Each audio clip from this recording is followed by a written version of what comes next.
नमस्कार दोस्तों। आज का जो हमारा सेशन है वो है पेरोल। और पेरोल के लिए मैंने कंपनी है वो क्रिएट कर ली है। पेरोल अपना है जो थोड़ा सा एडवांस पढ़ेंगे आज हम इस पे जो सेशन है उसके अंदर। सबसे पहले आपको एक कंपनी क्रिएट करनी है और कंपनी क्रिएट करने के बाद पेरोल की जो ऑप्शंस हैं उनको अनेबल करना है। पेरोल के जो ऑप्शन अनेबल करने हैं उनके लिए F11 प्रेस करना है और F11 प्रेस करने के बाद अकाउंटिंग में जाकर के आप जो आपको मेंटेन पेरोल का जो ऑप्शन दिखाई दे रहा है उसको यस करेंगे और उसको यस करने के बाद आप अनेबल जो पेरोल है उसको भी यस करेंगे। तो मैंने सबसे पहले इस मेंटेन पेरोल को यस कर लिया, इसलिए मेरा जो कर्सर है वो यहाँ पे आ नहीं रहा है। आपको इसको यस करना है। यस करने के बाद आपको इंटर करके बाहर आ जाना है या फिर कंट्रोल ए करके बाहर आ जाना है। उसके बाद स्टेटरी एंड टैक्सेशन के अंदर आपको जाना है और यहाँ पे जाने के बाद अनेबल पेरोल स्टेटरी, इसको भी आपको क्या कर लेना है, यस कर लेना। आप स्टेटरी यानी टैक्सेशन के साथ इसको किस तरह से पढ़ते हैं वो हम आज इसमें कवर करेंगे। अनेबल पेरोल टैक्सेशन स्टेटरी है, उसको मैंने यस कर लिया। उसके बाद set and alter payroll स्टेटरी detail को भी मैं क्या कर देता हूँ, यस कर देता हूँ। उसके बाद आपको यहाँ पे कंपनी के जो कोड हैं वो भरने हैं। आप यदि प्रैक्टिस करते हो तो मैंने जिस तरह से इसके अंदर जो फिल कर रखे हैं कंपनी कोड वगैरह वो आप फिल कर सकते हो, आपको किसी भी प्रकार का कोई एरर नहीं आएगा।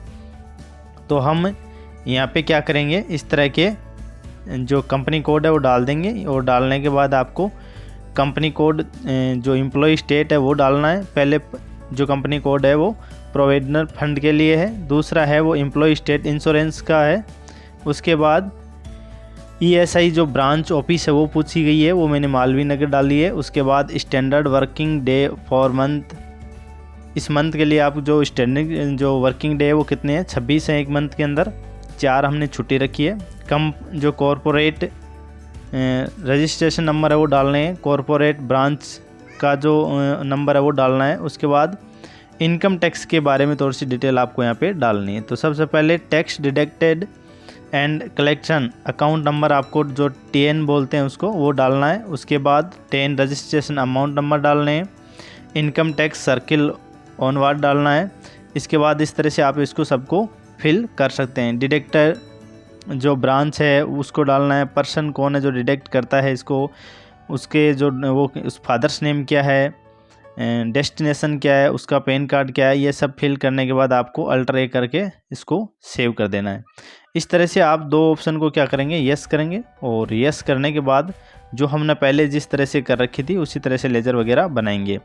तो मैं आपको बता देता हूँ कि इसमें लेज़र किस तरह से, मास्टर किस तरह से क्रिएट करते हैं। तो आपने क्या किया, पेरोल इन्फो में आना है। पेरोल इन्फो में आने के बाद सबसे पहले आपको एम्प्लॉय पे जाना है और एम्प्लॉय पे यदि आप एम्प्लॉय ग्रुप बनाना चाहते हैं तो एम्प्लॉय ग्रुप भी यहाँ पे क्रिएट कर सकते हो। मैंने एम्प्लॉय ग्रुप क्रिएट नहीं किए हैं। एम्प्लॉय पे क्लिक करेंगे और एम्प्लॉय पे क्लिक करने के बाद आप एम्प्लॉय क्रिएट कर सकते हैं। मैंने पहले से कुछ एम्प्लॉय क्रिएट करके रखे हुए हैं तो मैं आपको दिखा देता हूँ एम्प्लॉय क्रिएट किस तरह से करें। अल्ट्रेसी में जाना आपको, अनिल कुमार और भाविका नाम से मैंने 2 एम्प्लॉय क्रिएट कर रखे हैं। अनिल कुमार को हमने ओपन किया और अनिल कुमार हमने जब वहाँ पे एम्प्लॉय ग्रुप यदि क्रिएट कर लिया था तो उसको उसके अंडर में रखना है, नहीं किया तो प्राइमरी रख सकते हैं। यहाँ पे आपको ज्वाइनिंग डेट डालनी है, तो मैं कंपनी की जो स्टार्टिंग डेट है वो ज्वाइनिंग डेट मान रहा हूँ। डिफाइन सैलरी डिटेल, आपको अभी जब कंपनी में आपने कोई आगे कोई लेजर क्रिएट नहीं किया है तो पहले आपको सैलरी डिफाइन आप कर भी नहीं पाएंगे, तो इसको हम नो रखेंगे। और उसके बाद आप डेट ऑफ रिजाइनिंग या फिर रिटायरमेंट की डेट हमें अभी पता नहीं है तो हम इसको नो रखते हैं। एम्प्लॉय नंबर आपको इस तरह से जिस प्रैक्टिस करनी है तो मैंने जैसे जैसे भरा है इस तरह से आप इसको देख करके पूरा फिल कर सकते हैं। ये आपको पूरी डिटेल फिल करनी है इस तरह से। और उसके बाद फ़ोन नंबर और ईमेल आईडी डाला है हमने। बैंक डिटेल यदि आप उसकी बैंक डिटेल भी इनपुट करना चाहते हैं तो यहाँ पे बैंक डिटेल डाल सकते हैं। और उसके बाद आपको स्टेटरी जो डिटेल है वो डालना ज़रूरी है। टैक्स जो रिमन्स है वो 2 प्रकार के हैं, एक तो है टैक्स US 115 BAC, इसको आपको यस रखना है। और इसके बाद पैन नंबर वगैरह, आधार वगैरह है, UAN नंबर है, जो PF का अकाउंट नंबर है, EPF अकाउंट नंबर है, डेट ऑफ पीएफ जो भी ज्वाइनिंग होगा पीएफ में उसकी डेट, वो डेट डालनी है आपको। वो ज्वाइन करेगा पीएफ को, उसकी जो डेट है वो डालनी है। और पेन के जो पीएफ है उसका अकाउंट नंबर डालना है, ईएसआई नंबर डालने हैं और ईएसआई डिस्पेंसरी जो है वो डालना है। और उसके बाद इसी तरह से आपको क्या कर लेना है, भाविका का क्रिएट कर लेना है। तो मैंने 2 एम्प्लॉयों का यहाँ पे क्रिएट करके आपको दिखाया और मैंने इनको सेव कर दिया। तो इस तरह से आप क्या कर सकते हैं, एम्प्लॉय क्रिएट कर सकते हैं। एम्प्लॉय क्रिएट करने के बाद जो सेकंड हमारा जो कार्य रहता है वो है यूनिट क्रिएट करना। यूनिट किस तरह से क्रिएट करते हैं, यूनिट क्या क्या होती है, हम डिस्प्ले में जा कर के देख लेते हैं। पहले मैंने बना रखी है, आप क्रिएट करेंगे और मैं इस अल्ट्रेशन में जा कर के आपको दिखा देता हूँ। एक हमने किया हॉर्स, हाउस में आपने क्या करना है, हाउस डालना है और उसके बाद मिनट, और मिनट के अंदर आप क्या करेंगे, मिनट्स डालेंगे और उसके बाद आप इसको कंपाउंड कर देंगे। यहाँ पे बैक स्पेस करके कंपाउंड यूनिट क्रिएट कर लेंगे और कंपाउंड यूनिट भी हमने बना ली। यदि कोई व्यक्ति 1 घंटा 30 मिनट काम करता है, 1 घंटा 20 मिनट काम करता है, तो उसके लिए कंपाउंड यूनिट कंपलसरी है।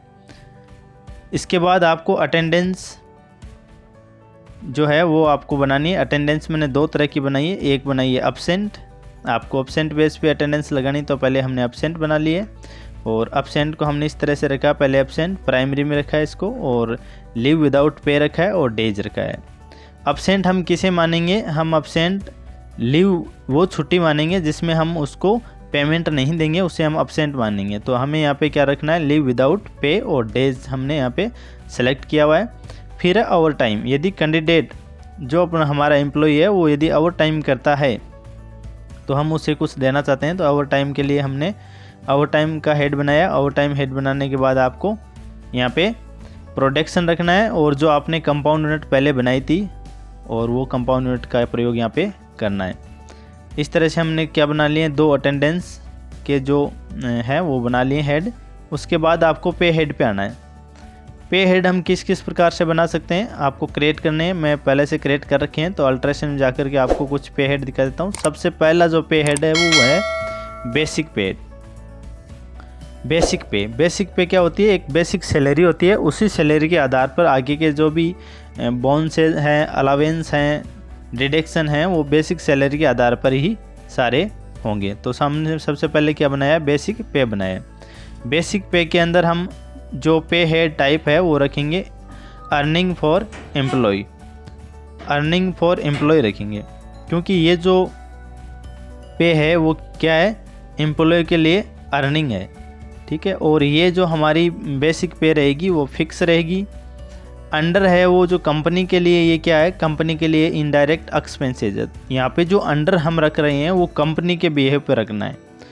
ऊपर जो पे हेड टाइप रख रहे हैं वो एम्प्लॉय के बिहेव पर रखना है। एम्प्लॉय को ये अर्निंग है इसलिए हमने अर्निंग फॉर एम्प्लॉय रखा है। इसका जो नेचर है इनकम का वो फिक्स है। ऐसा तो है नहीं कि बेसिक सैलरी हर बार चेंज होती रहेगी, बेसिक सैलरी एक ही रहेगी। जब भी हमें बेसिक सैलरी चेंज करनी है तो फिर हम दोबारा से इसको अप्लाई करेंगे, क्योंकि बेसिक सैलरी बेस होता है सभी जो बोनसेज हैं, अलावेंस हैं, डिडक्शन है उनका। तो हमने यहाँ पे इनडायरेक्ट एक्सपेंसेस रखा हुआ है, ये कंपनी के बिहेव पे रखा हुआ है। इफेक्ट नेट सैलरी, ये नेट सैलरी को इफेक्ट करेगा कि नहीं। नेट सैलरी क्या होती है कि जब हमने इसकी जो सैलरी है वो नेट सैलरी बनाएंगे उस समय ये उसे इफेक्ट करेगा कि नहीं करेगा। ये जो हेड बना रहे हैं वो इफेक्ट करेगा उसे, तो हमने रखा येस। ये तो हमारा बेसिक होता है, ये सबको हेड क्या करता है, नेट सैलरी को इफेक्ट करता है। आगे लिखा हुआ है name of display in pay slip. Pay slip जब हम इसको बना करके देंगे उस समय हमें इसमें इस पे हेड का क्या नाम डिस्प्ले करवाना है, तो हमें बेसिक पे करवाना है। हमने बेसिक पे डाल दिया है।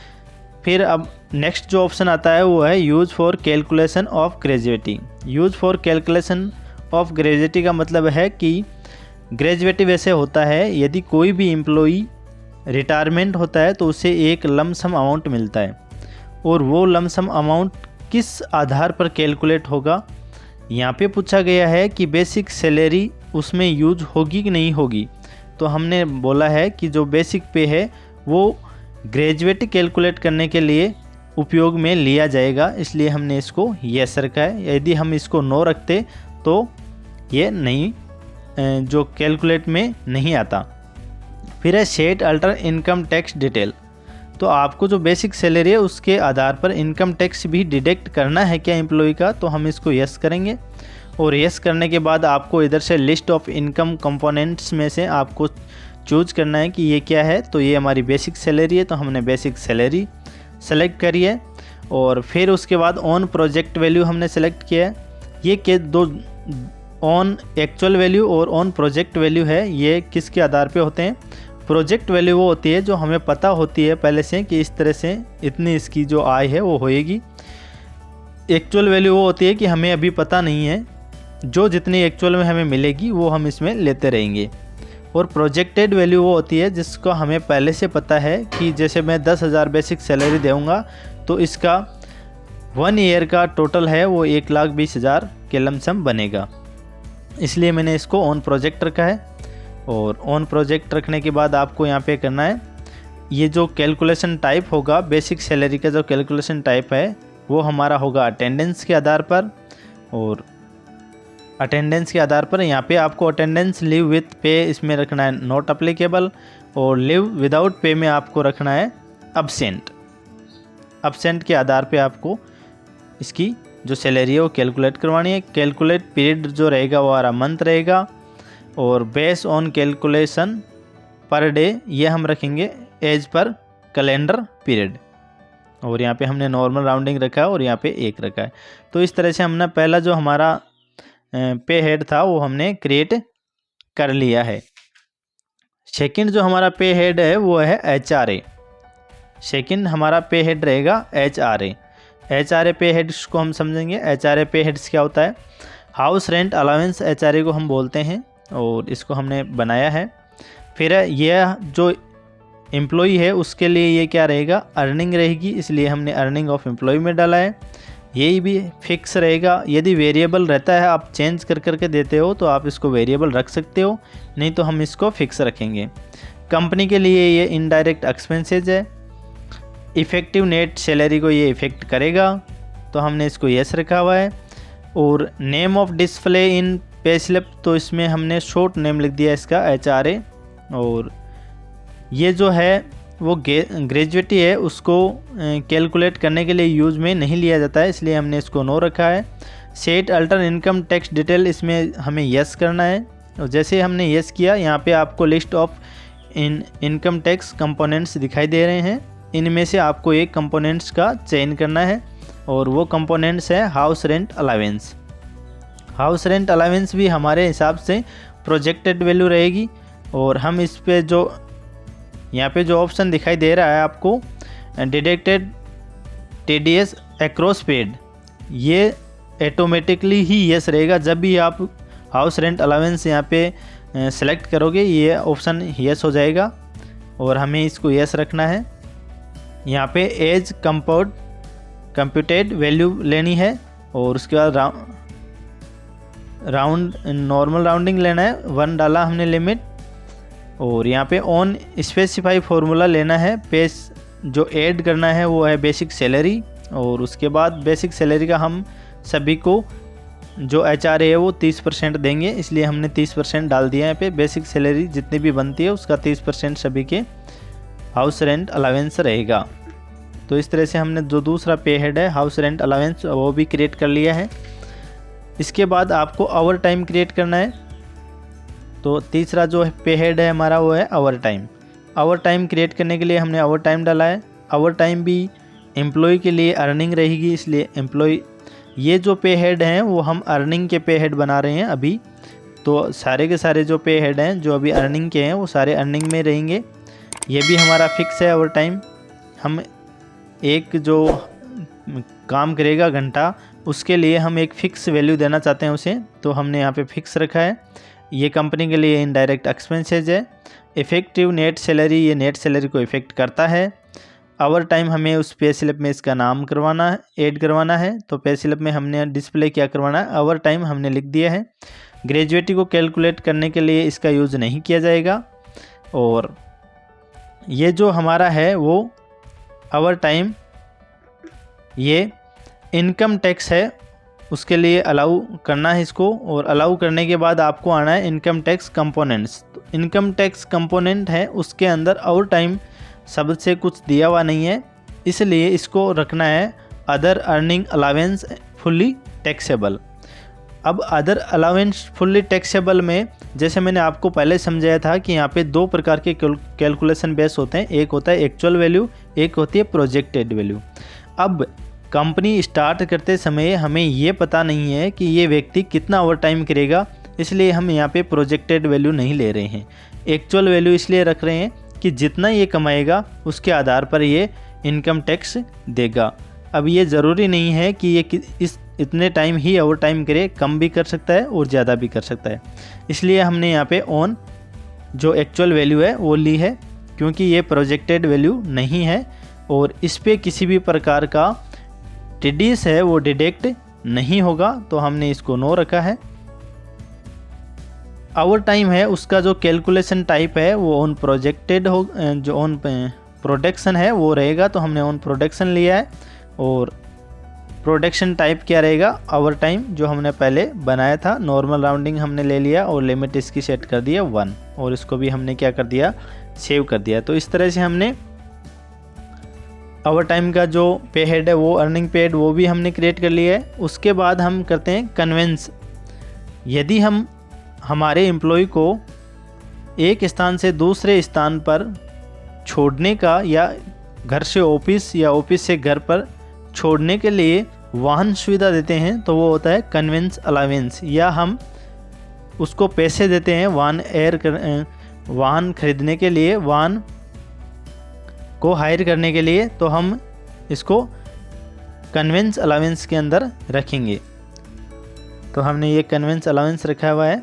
ये है अर्निंग ऑफ एम्प्लॉय के लिए अर्निंग है, ये भी हम फिक्स रखेंगे। इनडायरेक्ट एक्सपेंसेस रहेगा कंपनी के लिए, नेट सैलरी को इफेक्ट करेगा, यस। कन्वेंस हमने इसमें डाला हुआ है। और ये जो हमारा है ग्रेजुएटी को इफेक्ट नहीं करेगा, तो हमने इसमें ग्रेजुएटी के लिए नो रखा है। और इनकम टैक्स के लिए हम इसको यस करते हैं। और इनकम टैक्स के अंदर जो कंपोनेंट्स आएगा वो है ट्रांसपोर्ट अलावेंस।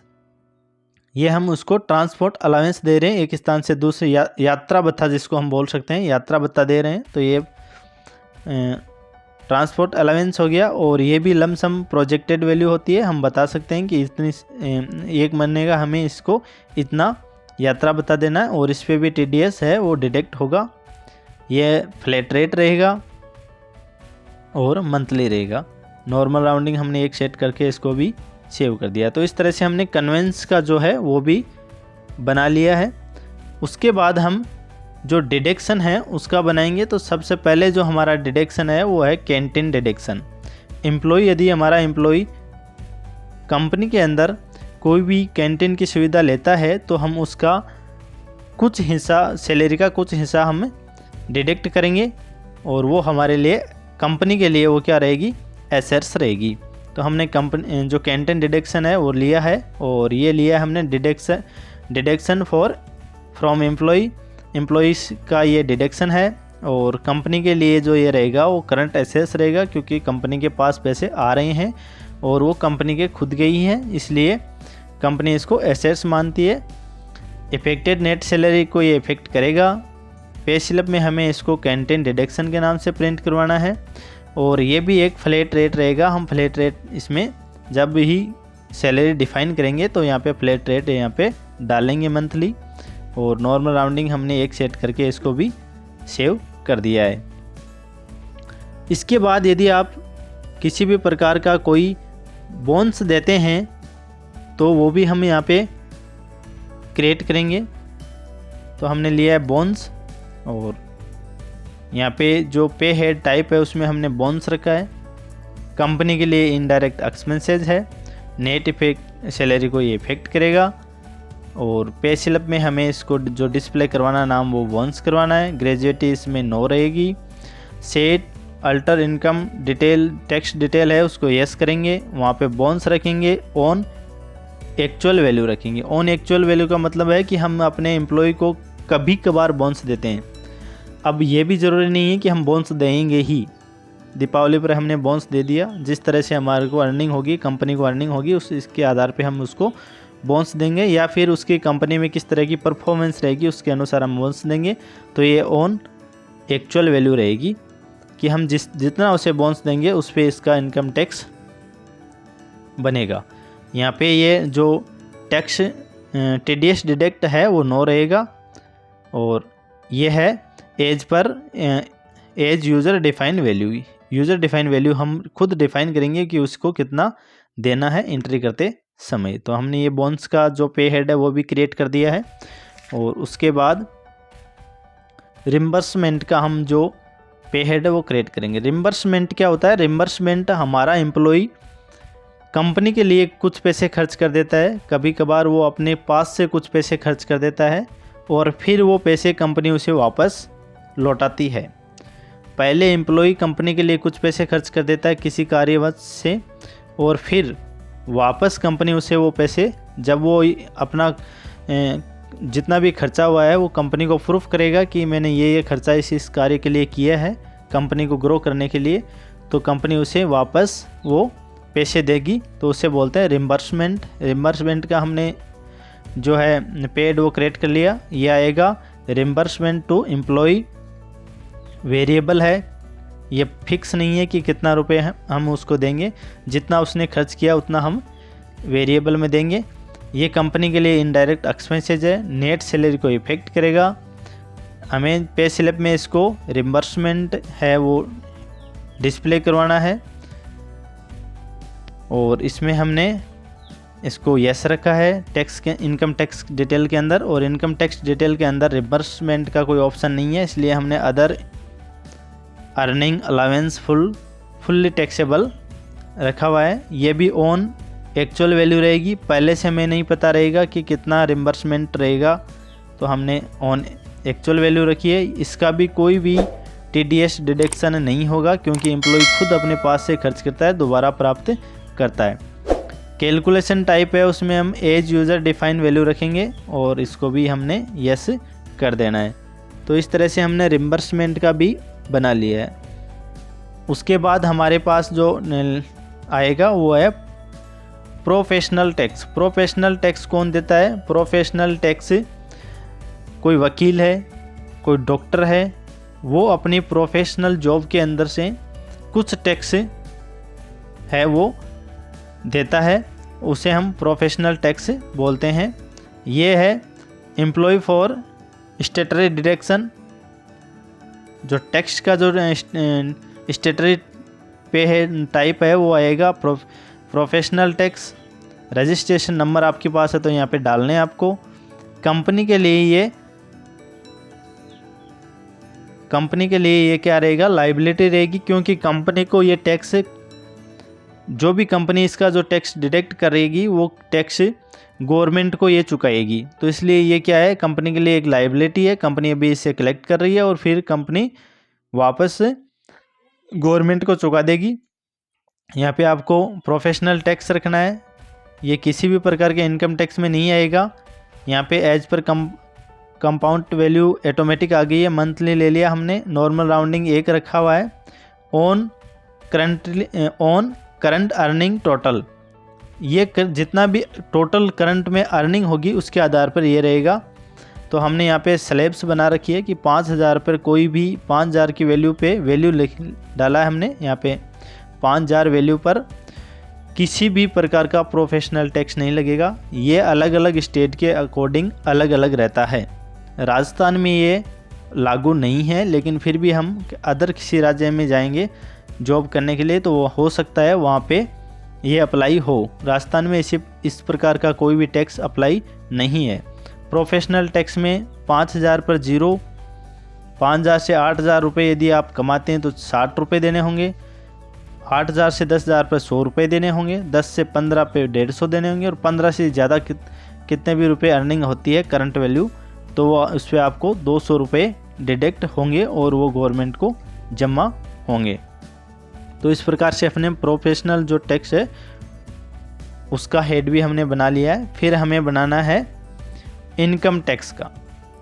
इनकम टैक्स के लिए हमें एक हेड बनाना है और वो आ गया इनकम टैक्स। ये जो हेड है वो एम्प्लॉय स्टेटरी डिडक्शन के अंदर आएगा, क्योंकि कंपनी एम्प्लॉय का इनकम टैक्स कलेक्ट करेगी और फिर किसको चुका देगी, गवर्नमेंट को चुका देगी। तो एम्प्लॉय के लिए ये डिडक्शन है, स्टेटरी डिडक्शन है। और हेड जो बनेगा वो किसके अंदर आएगा, स्टेटरी पे हेड टाइप है इनकम टैक्स। कंपनी के लिए ये लाइबिलिटी है, अभी करंट लाइबिलिटी चुकाएगी कंपनी गवर्नमेंट को। और इफ़ेक्टिव नेट सैलरी को रखेंगे यस। पे स्लिप में हमें इसे इनकम टैक्स रखना है। और as per income tax slab automatic रहेगा, कैलकुलेशन टाइप है वो as per income tax slab के अकॉर्डिंग जिस प्रकार की इनकम टैक्स स्लैब रहेगी उस प्रकार ऑटोमेटिक ये डिडक्ट होता रहेगा। इस समय आपको जो आपकी टैली है उसको आपको एक बार क्या कर लेना है, अपडेट कर लेना है, ताकि जितने भी गवर्नमेंट द्वारा स्लैब्स अपडेट किए हुए हैं वो स्लैब्स आपकी कंपनी के अकॉर्डिंग आपकी जो टैली है उसमें आ जाए। यहाँ पे नॉर्मल जो राउंडिंग मेथड है वो अपवर्ड रहता है ऑटोमेटिक ही, एक में इसको आपको करने की ज़रूरत नहीं रहेगी। और हमने ये इनकम टैक्स का जो है पे हेड है वो भी क्रिएट कर लिया है। उसके बाद हम ग्रेजुएटी है वो भी, उसका भी पे हेड क्रिएट करेंगे, ग्रेजुएटी भी हमें देनी है। तो ग्रेजुएटी में आपको ग्रेजुएटी रखना है, पे हेड्स ग्रेजुएटी रखना है। और ग्रेजुएटी है वो day of month, day of month का मतलब होता है कि आपको जो ग्रेजुएटी कैलकुलेट करेंगे हम वो 26 दिन के आधार पर करेंगे, क्योंकि हमारी जो हमने बेसिक स्टैंडर्ड डे पहले दिए थे कंपनी क्रिएट करते समय, तो हमने 26 दिए थे। तो 26 दिन के आधार पर ये जो है वो ग्रेजुएटी कैलकुलेट होगी। और 1 से लेकर के 60 महीने तक किसी भी प्रकार की कोई ग्रेजुएटी कैलकुलेट नहीं होगी। यानी कोई भी व्यक्ति 5 साल तक, 60 महीने का मतलब हो गया 5 साल तक कोई भी व्यक्ति किसी कंपनी में काम करता है और फिर वो किसी अन्य कारण से छोड़ के जाता है कंपनी को, तो उसे उसका जो भी डिडक्शन हुआ है उसकी कोई ग्रेजुएटी नहीं मिलेगी, क्योंकि 5 साल से पहले कोई भी प्रकार किसी भी प्रकार की कोई ग्रेजुएटी नहीं मिलती है। कुछ कारण होते हैं, जैसे उसका कोई एक्सीडेंट हो गया है, उसकी डेथ हो गई है, तो उसमें ये मिल सकती है, बाकी आपको ये नहीं मिलेगी। 61 महीने के बाद, 60 से 61 महीने के बाद आपको 15 दिन की ग्रेजुएटी मिलेगी। महीने में 15 दिन के अमाउंट के बराबर आपको क्या होगी, ग्रेजुएटी मिलेगी। और इसको हमने यस रखा हुआ है। और यहाँ पे ग्रेजुएटी रखना है, ऑन एक्चुअल वैल्यू रखना है, डिडक्शन इसमें टीडीएस डिडक्शन इसमें नो रहेगा। और आपको नॉर्मल राउंडिंग 1 सेट करके इसको सेव कर देना है। इस तरह से ये ग्रेजुएटी है वो भी हमने कैलकुलेट कर ली है। उसके बाद यदि कम ग्रेजुएटी कैलकुलेट करने के बाद यदि एम्प्लॉय ने अपनी सैलरी के अंदर से एडवांस ले रखा है, सैलरी से पहले एडवांस पेमेंट ले रखा है, तो वो हम वापस उसमें से जो सैलरी उसको देंगे उसमें से डिडक्ट कर लेंगे। तो हम ये भी लेजर बना के देखते हैं किस तरह से बनता है, पे हेड बना के देखते हैं किस तरह से बनता है। ये हो गया एडवांस सैलरी डिडक्शन। यदि एम्प्लॉय ने पहले हमसे कोई एडवांस ले रखा है तो हम वो सैलरी के अंदर से डिडक्ट कर लेते हैं। आपने सुना होगा कि सैलरी पे लोन लिया हुआ है, तो सैलरी पे लोन वापस डिडक्ट होता रहता है। पहले उसे सैलरी दे दी गई है, फिर वापस एडवांस या लोन है वो वापस रिकवर करती है कंपनी। तो इसका जो पे हेड रहेगा वो रहेगा लोन एंड एडवांस में। और अंडर किसके रहेगा, लोन एंड एडवांस एसेट्स, क्योंकि कंपनी ने पहले दिया था, अब कंपनी की संपत्ति है वो वापस रिकवर कर रही है। और पे हेड हम जो स्लिप है उसमें हमें यही प्रिंट करवाना है। एज पर डिफाइन वैल्यू हम खुद डिफाइन कर सकते हैं इसकी ईएमआई निकाल करके, कि इसकी ईएमआई के आधार पर इसके इतने रुपए है वो बनते हैं। ये मैंने ईएमआई कैसे निकालते हैं, ये एक्सेल के अंदर हमने एक कार लोन का फॉर्मूला देखा था, उसके अंदर मैंने बहुत ही डिटेल से ये बताया कि किसी भी व्यक्ति की ईएमआई किस तरह से निकाली जाती है। यदि आपने किसी भी इस पर सैलरी पे लोन लिया है तो उसकी ईएमआई हम किस प्रकार से निकालेंगे, और वो आप यहाँ पे एज यूज़र डिफाइन वैल्यू इसलिए रख रहे हैं कि वहाँ से हम वो ईएमआई यहाँ डाल सकते हैं। यदि आप इस पर इंटरेस्ट भी लेना चाहते हैं तो हमने पहले कंपाउंड इंटरेस्ट और सिंपल इंटरेस्ट की क्लास पढ़ ली है, वो यस रखेंगे और यस रख करके इस पर आप इंटरेस्ट भी कैलकुलेट कर सकते हैं। तो ये जितने भी हमारे थे वो सब के सब हमने पढ़े हैं एम्प्लॉय के अर्निंग के आधार पर। ठीक है, अब हम एम्प्लॉय की डिडक्शन के आधार पर भी कुछ लेजर बनाएंगे जो हम नेक्स्ट क्लास के अंदर बनाएंगे। थैंक यू, धन्यवाद।